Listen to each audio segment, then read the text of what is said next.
Hello students, exercise 5.1 question number 1. The question number 1 is, in which of the following situation does the list of numbers involved make as arithmetic progression and why? એટલે question એવું કરેલું છે કે આ questions છે એમાંથી કઈ તમારી નંબર ઇન્વોલ્વ થાય છે કે જેમાં એરિથમેટિક પ્રોગ્રેશન બનશે, ઇન અ સેન્સ કયા ક્વેશ્ચનમાં એરિથમેટિક પ્રોગ્રેશન બનશે. એરિથમેટિક પ્રોગ્રેશન એટલે આપણે લાસ્ટ લેક્ચરમાં સ્ટડી કરી ગયા છે કે ડિફરન્સ સેમ હોય, ટુ કન્ઝિક્યુટિવ ટર્મનો ડિફરન્સ સેમ હોય છે. હવે જોઈએ, taxi fare after each kilometer when the fare is ₹15 for first kilometer. ટેક્સીમાં તમે જાઓ છો તો ફર્સ્ટ કિલોમીટરના તમે 15 રૂપીઝ આપો છો and ₹8 for each additional kilometre. અને સેકન્ડ કિલોમીટર પહેલા કિલોમીટરના 15 રૂપીઝ, પછી સેકન્ડ કિલોમીટર થાય તો એમાં 8 રૂપીઝ વધારે આપવાના, 15 + 8 23. જો ત્રીજો કિલોમીટર થાય તો બીજા 8 એડ કરવાના એટલે કે 31, પછી બીજા 8 એડ કરો 39. એટલે તમારી ટેક્સી જો 1 કિલોમીટર ડિસ્ટન્સ લે તો દેટ ઇઝ 15 રૂપીઝ. પછી ઈચ કિલોમીટર, આ ઈચ કિલોમીટરના 8 રૂપીઝ તમારે વધારે આપતા જવાના. તો 8 રૂપીઝ એવરી કિલોમીટર, ઈચ કિલોમીટરના તમે આપો છો એડિશનલ. ઇટ મીન્સ આ તમારું એરિથમેટિક પ્રોગ્રેશન બને છે. ટુ કન્ઝિક્યુટિવ ટર્મ, જો second term minus first term, બધી ટર્મનો ડિફરન્સ 8 રૂપીઝ છે, તો આ તમારું શું બનાવશે? Arithmetic progression. So yes, it is an arithmetic progression. Simple answer. બરાબર છે. હવે જોઈએ second question. So second question is, the amount of air present in a cylinder when a vacuum pump removes 1/4 of the air remaining in the cylinder at a time. એટલે કે એવું કહે છે કે suppose volume of a cylinder સમજો, બરાબર, એની અંદર air છે, દેટ ઇઝ વોલ્યુમ. તો સ્ટાર્ટિંગમાં વોલ્યુમ છે V, સમજાવું છું, અમાઉન્ટ ઓફ એર છે V સ્ટાર્ટિંગમાં. હવે V એર છે એમાંથી તમે 1/4 ઓફ V કાઢી નાખો છો, એટલે કે V minus 1/4 of V/4 remove કરો છો. તો પહેલા V હતી, એના પછી સેકન્ડમાં કેટલી બચે છે? V minus V/4. તો કઈ રીતે થશે LCM? 4V minus V, 3V/4. તો સેકન્ડમાં કેટલું બચશે? 3V/4. હવે એ લોકોએ શું કીધું છે કે એવરી ટાઈમ આટલી એર કાઢતા જવાનું છે. 3V/4, 1/4 of the remaining in the cylinder at a time. તો 3V/4 બચી, જેટલી એર હતી એમાંથી V/4 રિમૂવ કરી નાખો, 3V/4 બચી. સેકન્ડમાં પાછી 3V/4 કાઢો તો અહીંયા શું થશે? 3V/4 2 ટાઈમ્સ એટલે કે સ્ક્વેર થશે. પછી પાછી કાઢી દો તો 3V/4 ક્યુબ થશે. આ બરાબર છે. હવે અહીંયા તમે જો ડિફરન્સ જો સેકન્ડ ટર્મ અને first term dash dash dash, every time 3V/4 volume of air add થાય છે. પહેલા V હતી, પછી 1/4 કાઢી નાખી એટલે 3V/4 બચી. પાછી તમે આટલી એર કાઢો છો 3V/4, 3V/4 તો કાઢી નાખેલી, બીજી 3V/4 કાઢી, તો અહીંયા 3V/4 સ્ક્વેર બચશે. સમજો, પહેલા કેસમાં V હતું એમાંથી V/4 નીકળી ગયું તો 3V/4 બચ્યું, બરાબર છે. હવે પાછું 1/4 તમે એર કાઢો છો, બરાબર, તો પાછી 3V/4 બચશે. તો 3V/4 અને 3V/4, 3V/4 સ્ક્વેર થશે. આ એવી રીતે આ સો ઓન ચાલતું રહેશે. હવે second term minus first term, તો અહીંયા ડિફરન્સ કેટલો આવશે? 3V/4 minus V. તો 3V/4 minus V, 3V minus 4 into V 4V, તો 3V minus 4V/4, that is minus V/4. આ થયો ડિફરન્સ. હવે આનો ડિફરન્સ કેટલો આવશે? તો 3V/4 સ્ક્વેર એટલે એ શું થશે? 9V²/16 minus 3V/4. તો આ માઇનસ V/4 આવી જ નહીં શકે. એટલે આ ડિફરન્સ અને આ ડિફરન્સ અલગ થાય છે. એ કેમ નહીં આવી શકે? કારણ કે અહીંયા V² છે. સો this does not form an arithmetic progression. It does not form an arithmetic progression. હજી જેને સમજ નથી પડી પાછું સમજાવી દઉં. પહેલા વોલ્યુમ V હતું, એર V હતી, એમાંથી V/4 એર કાઢી નાખી એટલે 3V/4 એર સેકન્ડમાં બચી એટ અ ટાઈમ. પાછી 3V/4 એર કાઢી છે એટલે 3V/4 એર બચેલી હતી, બરાબર, અને બીજી 3V/4 એર કાઢી એટલે કે બીજી V/4 એર કાઢી એટલે બીજી 3V/4 એર બચી. તો ટોટલ એર કેટલી થઈ ગઈ? 3V/4 into 3V/4 એટલે લખેલું છે 3V/4 સ્ક્વેર. એવી રીતે પાછી 3v/4r તમે રિમેનિંગ v/4r કાઢો તો કેટલી બચશે? 3v/4r બચશે. તો અહીંયા હવે કેટલું બચ્યું? 3v/4 cube. 3v/4 સ્ક્વેર તો હતી જ, એટલી એર હતી, પાછી v/4, પાછી 3v/4 એમાં એડ થઈ, તો 3v/4 ક્યુબ થશે. બરાબર છે? એટલે every time 1/4 of the air at a time કાઢીએ છીએ, એટલે કે v માંથી v/4 માઇનસ કરીએ છીએ એટ અ ટાઈમ, તો 3v/4 એટ અ ટાઈમ મળે છે. તો અહીંયા v હતું, સ્ટાર્ટિંગમાં v/4 કાઢી તો 3v/4 બચી. હવે એવરી સ્ટેપમાં 3v/4 એડ થાય છે. એડ થાય છે એટલે કે એર મલ્ટીપ્લાય થાય, એમાં પ્લસ નહીં થાય. એટલે સેકન્ડમાં 3v/4 એર બચી, તો પછી 3v/4 સ્ક્વેર, એના પછી ક્યુબ. આટલી એર બચે છે અને એરિથમેટિક પ્રોગ્રેશન ફોર્મ કરતું નથી. હવે જોઈએ થર્ડ ક્વેશ્ચન. સોરી, આ થર્ડ હતો, સેકન્ડ હતો. થર્ડ તમારે હોમવર્કમાં કરવાનો છે. અને now this is fourth number question. એમાં એવું કીધું છે the amount of money in the account every year when rupees 10,000 is deposited at a compound interest at 8% rate. Compound interest એટલે કઈ રીતે ગણી શકાય છે? તો કમ્પાઉન્ડ ઇન્ટરેસ્ટ આપણે આ રીતે ગણીએ છીએ, P1 + R upon 100 raised to n. આ રીતે એનું અમાઉન્ટ કેલ્ક્યુલેશન થાય છે. કમ્પાઉન્ડ ઇન્ટરેસ્ટનું ઇક્વેશન છે આ. બરાબર છે?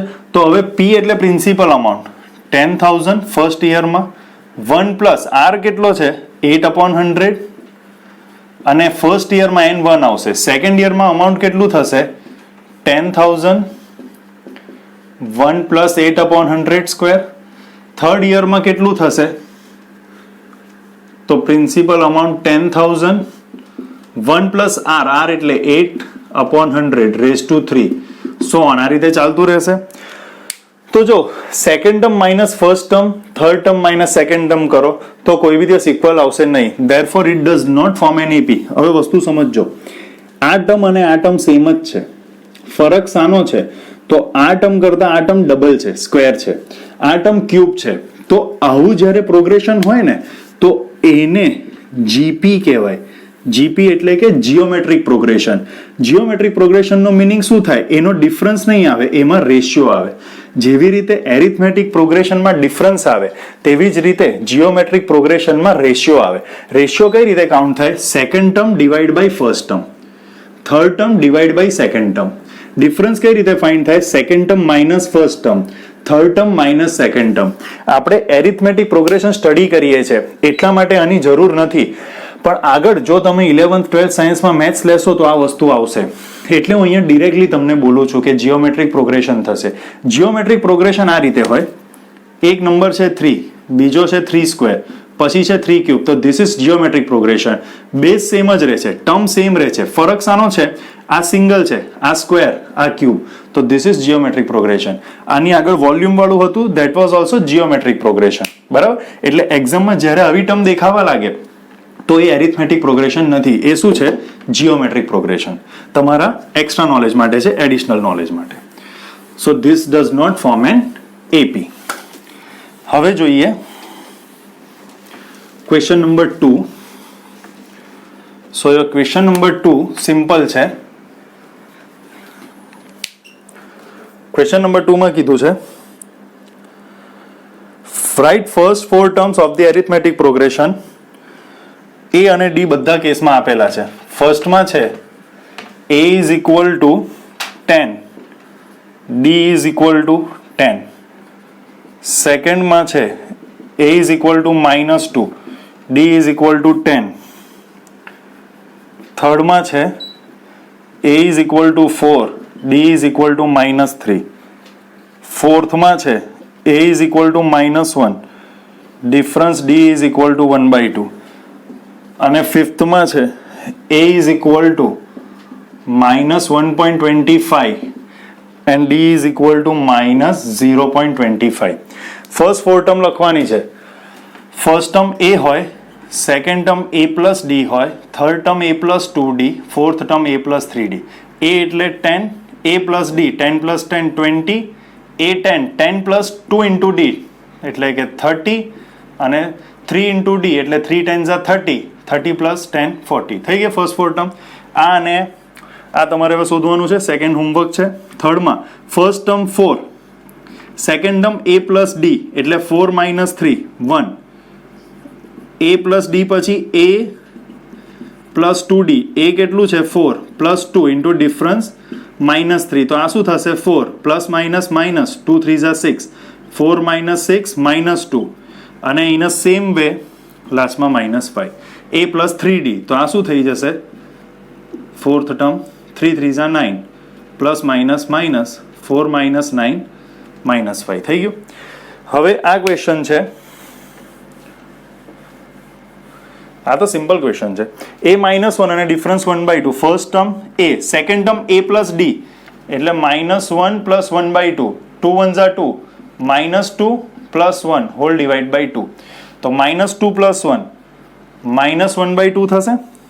હવે એના પછીની ટર્મ a પ્લસ 2d એટલે -1 પ્લસ 2 ઇન્ટુ ડિફરન્સ 1/2 તો -1 પ્લસ 1 એટલે 0 અને લાસ્ટમાં a plus 3d a -1 plus 3 into difference 1/2 -1 plus 3 1 ઝા 3 ડિવાઈડ બાય 2 તો આ શું થશે ક્રોસ મલ્ટીપ્લાય 2 1 ઝા 2 -2 પ્લસ 3/2 તો 1/2 આવી ગયો આન્સર ફર્સ્ટ 4 ટર્મ.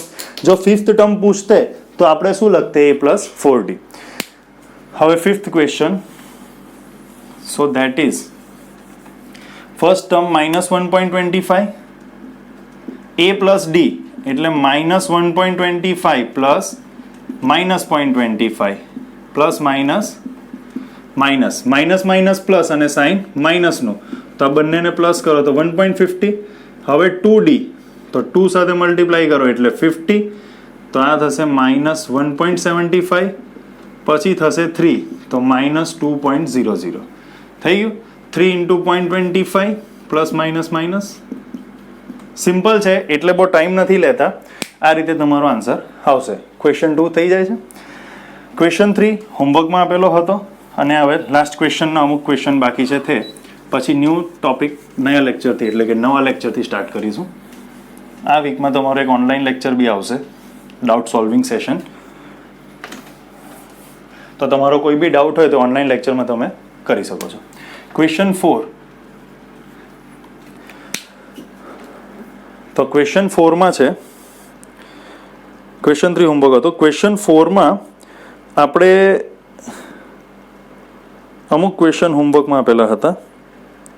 ક્વેશ્ચન 4 આમાં શો જ નથી કરતું. Wait a minute. So question 4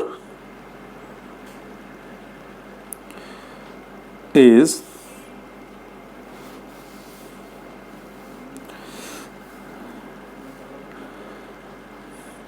હા ક્વેશ્ચન 4માં હતું કે which of the following forms an AP. તો એમાં 1 પછી 3 2 કરીએ. સેકન્ડમાં લખેલું છે 2 5/2 3 and 7/2. પછી છે થર્ડ બી બાકી રાખેલું છે, that is -1.2 then -3.2 then -5.2 then -7.2. Dash no meaning થાય ઇન્ફાઇનાઇટ એપી. ફોર્થ હોમવર્કમાં આપેલું હતું. ફિફ્થ છે 3 plus √2 3 plus 2 √2 3 plus 3 √2 and so on. 6 છે 0.2 0.22 0.222 0.2222 ડેશ. પછી 7 હોમવર્કમાં આપેલું હતું. 8th છે સેમ જ -1/2 સો ઓન. બાકીના હું પાછળથી કરાવી દઉં. તો જો એરિથમેટિક પ્રોગ્રેશન ક્યારે બને? જ્યારે ડિફરન્સ સેમ થાય. તો પહેલો ડિફરન્સ D1 કોને કહેવાય? D1 એટલે second term minus first term 5/2 -2 તો આ શું થશે 5 -2 2 ઝા 4 5 - 4 1 તો 1 /2. D2 એટલે third term -3 - 5/2 3 2s are 6, 6 minus 5 1 અને ડિનોમિનેટરનો 2. તો ડિફરન્સ સેમ મળે છે એટલે કે આ થશે એરિથમેટિક પ્રોગ્રેશન. બે ડિફરન્સ જોઈ લેવાના એટલે આઈડિયા આવી જશે. હવે આનું first difference d1 second term -3/3.2 minus first term -1.2. તો આ કઈ રીતે લખાશે? -3.2 માઇનસ માઇનસ +1.2. તો આન્સર આવશે -2.0. હવે સેકન્ડ ડિફરન્સ ચેક કરો. Third term -5.2 minus second term પોતે બી -3.2. તો આ શું આવશે? -5.2 માઇનસ માઇનસ +3.2. તો આ બી આવશે -2.0. તો ડિફરન્સ સેમ મળે છે એટલે આ બી એરિથમેટિક પ્રોગ્રેશન બનાવશે. આ છે d1 second term minus first term 3 + √2 -3 3 3 plus તો બચ્યું √2. Second difference third term 3 + √2 minus second term શું છે? 3 + √2 એટલે એને આ રીતે બ્રેકેટમાં લખું છું. આ third term minus second term. તો આ શું થશે? થર્ડ ટર્મ -3 માઇનસ પ્લસ -√2 બરાબર છે. તો 3 3 કટ. આ સાઇનનું ધ્યાન રાખજો. Third term minus second term એટલે સેકન્ડ ટર્મ આખી માઇનસ થાય છે એટલે બંનેની સાઇન ચેન્જ થાય છે. 2 √2 -√2 બે √2 માંથી એક √2 જતો રહે તો એક જ √2 બચશે. 2 √2 રૂટ વાળા જે ટર્મ હોય એમાં પ્લસ માઇનસ ક્યારે થાય? એડિશન સબટ્રેક્શન જ્યારે રૂટ સેમ હોય. અહીંયા √2 અને √2 સેમ છે એટલે 2 √2 બે √2 માંથી આ એક √2 જતો રહે તો એક જ √2 બચશે. તો ધીસ મીન્સ d1 અને d2 સેમ છે તો ઇટ ફોર્મ્સ એન AP. હવે આ જોઈ લો.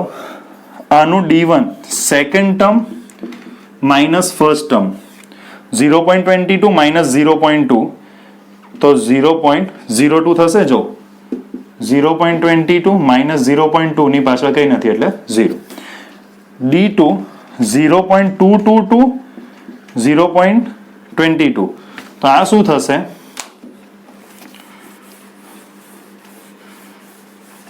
જો 0.222 0.22 માઇનસ 0.22 ની પાછળ કઈ નથી એટલે 0. આ 2 0 0 0 તો આ આવશે 0.002. તો d1 અને d2 અલગ છે. આ 0.02 છે, આ 0.002 છે. So it does not form an AP. એટલે તમારે લખવાનું છે it does not form an AP. Alright, ચાલો ઇઝી ક્વેશ્ચન્સ હતા. અમુક ક્વેશ્ચન જ બાકી છે, એક્સરસાઇઝ પૂરી થાય છે પછી. તો અહીંયા જો આ ક્વેશ્ચન છે તો એરિથમેટિક પ્રોગ્રેશન બને કે નહીં બને તો ધ્યાન રાખજો.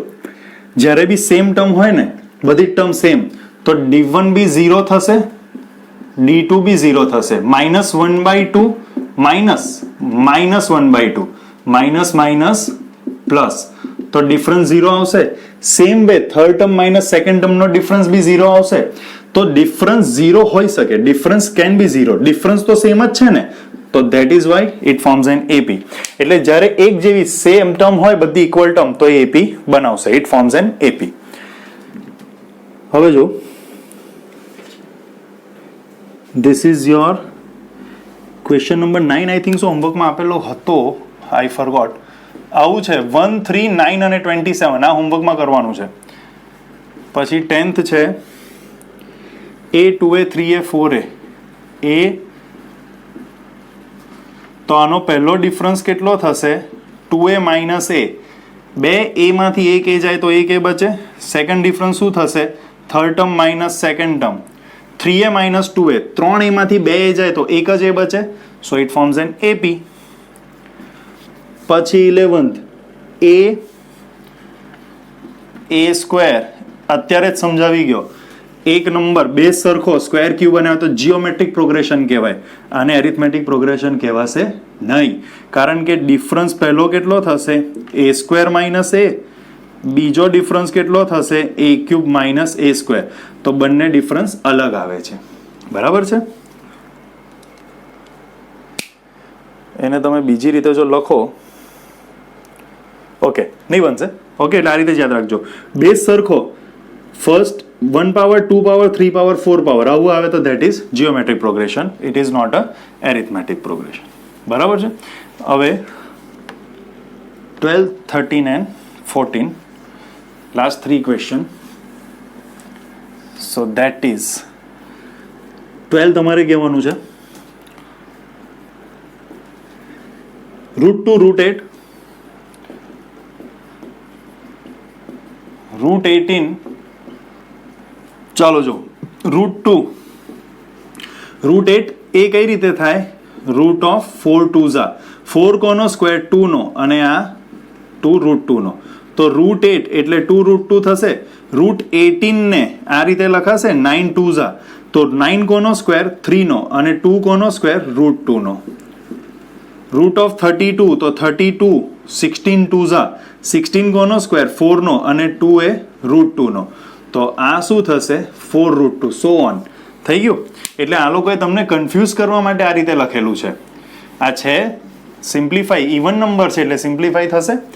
હવે ફર્સ્ટ ડિફરન્સ D1 2 √2 માઇનસ √2 અત્યારે જ કરી ગયા. 2 √2 માંથી 1 √2 જાય તો 1 √2. સેકન્ડ ડિફરન્સ 3 √2 માઇનસ 2 √2 3 √2 માંથી 2 નીકળી જાય તો 1 √2 બચે. So it forms an AP. ચાલો 13th √3 √6 √9 and √12. તો બોલો એરિથમેટિક પ્રોગ્રેશન બનશે કે નહીં? અમુક વાર એવું થાય છે કે ક્લાસીસ હોવા જોઈએ તમારે. તો √3 નું √3 √6 નું શું થાય? √6 એટલે 2 3 6 બેમાંથી કોઈ બી નંબર પરફેક્ટ સ્ક્વેર નથી તો √6 નું √6 જ રહેશે. √9 એ 3 નો સ્ક્વેર અને √12 નું બી શું કરશો? √12 એટલે 4 3 12 તો 4 એ 2 નો સ્ક્વેર અને 3 એ √3 નો. તો આ થશે 2 √3. √6 ને જો તમારે લખવું હોય તો કઈ રીતે લખી શકો? √2 ઇન્ટુ √3 બંને 2 બી √2 નો સ્ક્વેર 3 બી √3 નો. તો √6 ને તમે કઈ રીતે લખી શકો? √2 ઇન્ટુ √3. √9 9 એટલે 3 3 બરાબર 3 નો સ્ક્વેર. તો આને √9 ને આ રીતે બી લખી શકો √3 ઇન્ટુ √3 અને આ છે 2 √3. તો સિમ્પલ છે. પહેલો ડિફરન્સ D1 છે, second term minus first term. √2 into √3 minus √3 √3 common નીકળશે બ્રેકેટમાં √2 માઇનસ 1 આવશે. Second difference third term minus second term √3 into √3 minus √2 into √3. તો આ √3 કોમન તો અહીંયા બચશે બ્રેકેટમાં √3 માઇનસ આ √2 અલગ અલગ આવે છે. So it does not form an AP. તમે અહીંયા ડિરેક્ટલી કરો ને, જો આ રીતે તો કરી જ શકો, આ રીતે લખો તો બી ચાલે. 6 કોઈનો સ્ક્વેર નથી, 9 3 નો અને 12 2 √3 નો. આ આન્સર અલગ, આ આન્સર બી અલગ, તો બી એ ફોર્મ નહીં કરશે AP. સિમ્પલ છે બરાબર. હવે 14th. જો આમાં ટાઈમ એટલે હું નથી લેતો બીકોઝ આ બહુ જ બેઝિક છે. 1 માર્કનું એ ટાઈપનું પૂછાય અને તમને આવડી જાય એટલા માટે આપણે બહુ ટાઈમ આમાં લેવા નથી માંગતા. તો બી આપણે કમ્પેરેટિવલી સ્લો જ જઈએ છીએ આમાં. 1 સ્ક્વેર, હવે આ તો આન્સર આવડશે. 1 સ્ક્વેર 3 સ્ક્વેર 5 સ્ક્વેર 7 સ્ક્વેર. બોલો 1 સ્ક્વેર 1 3 સ્ક્વેર 9. તો એરિથમેટિક પ્રોગ્રેશન બનાવે કે નહીં? તમારું હોમવર્ક. અને લાસ્ટ ક્વેશ્ચન, બેઝ સરખો નથી. જો બેઝ સરખો હોય અને ક્વેશ્ચન નંબર 15. આ ક્વેશ્ચન જો 1 સ્ક્વેર 3 સ્ક્વેર 5 સ્ક્વેર 7 સ્ક્વેર. આ ક્વેશ્ચન જો 1 square 5 square 7 square and 73. 1 square 1 5 square 25 7 square 49 અને 73. તો આ AP બનાવશે કે નહીં અને આ AP બનાવશે કે નહીં તમારે ચેક કરીને હોમવર્કમાં મને નોટ્સ બનાવીને વોટ્સઅપ કરવાનું છે. નેક્સ્ટ લેક્ચરથી ન્યૂ ટોપિક ચાલુ થશે, એક્સરસાઇઝ 5.2 ઇન્ટ્રો. Thank you.